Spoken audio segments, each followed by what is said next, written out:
గణతంత్ర దినోత్సవం నాడు మరొక విషయం కూడా మీ దృష్టికి నేను తీసుకొని రావాలి.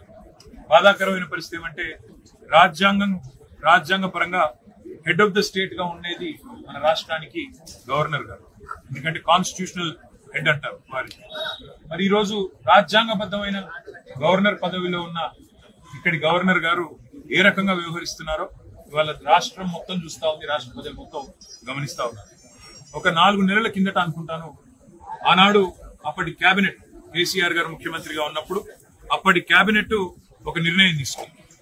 తెలంగాణ ఉద్యమంలో ఆనాడు క్రియాశీలంగా పనిచేసిన గౌరవనీయులు మా ఉద్యమ సహచరుడు సోదరుడు ప్రొఫెసర్ దాసోజు శ్రవణ్ గారిని మరి కేబినెట్ తీర్మానం చేసి గవర్నర్ కోటాలో ఎమ్మెల్సీగా ఎంపిక చేస్తూ వారితో పాటు మరి షెడ్యూల్డ్ ట్రైబ్ గా ఉన్న ఎరుకల సామాజిక వర్గం ఇక్కడ జనరల్ అవకాశాలు రావు కాబట్టి ఒక మాజీ శాసనసభ్యుడు సామాజిక ఉద్యమాల్లో పాల్గొన్న మరొక సోదరుడు సత్యనారాయణ గారు ఇద్దరిని కూడా నామినేట్ చేస్తూ ఆనాడు కేసీఆర్ గారి కేబినెట్ నిర్ణయం తీసుకుంటే ఈ గవర్నర్ గారు రాజకీయ పరమైన సంబంధాలు ఉన్నాయి అని చెప్పి ఆనాడు శ్రవణ్ గారిని అదే విధంగా సత్యనారాయణ గారిని నామినేట్ చేస్తే కేబినెట్ నామినేట్ చేస్తే తిరస్కరించలేదు.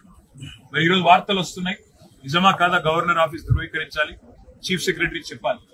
వార్తలు వస్తున్నాయి, కోదండరాం గారికి మరొక ఆయనకు గవర్నర్ గారికి ఒక లెటర్ రాగానే ఆగమేఘాల మీద క్షణాల్లో సంతకం పెట్టి ఆమోదించినారని చెప్పి వార్తలు వస్తా ఉన్నాయి.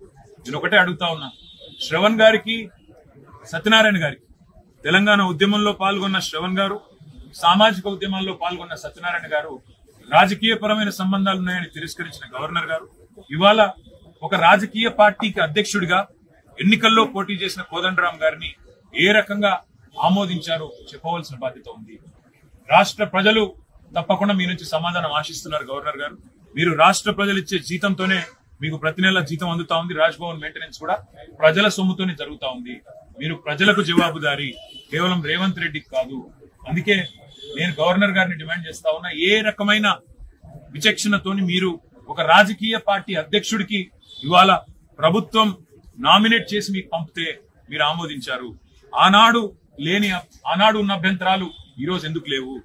మీకేమైనా కాంగ్రెస్ బీజేపీ మ్యాచ్ ఫిక్సింగ్ లో భాగంగా మీకున్న ఫెవికాల్ బంధంలో భాగంగా ఇది జరిగిందా?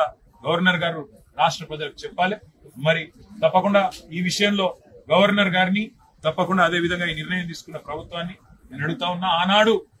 ఆనాడు ఏదైతే అభ్యంతరం గవర్నర్ గారు లిఖితపూర్వకంగా ఇచ్చినారో వీరు రాజకీయ పార్టీలతో అంటగాగుతున్న వారు, సంబంధం ఉన్నవారని ఈ రోజు ఆ అభ్యంతరం ఏమైంది? కాంగ్రెస్ బీజేపీ నాయకులు ఇది వాళ్ళ సంబంధాన్ని బట్టబయలు చేస్తున్న మాట వాస్తవమా కాదా చెప్పాలని చెప్పి కూడా నేను డిమాండ్ చేస్తున్నాను.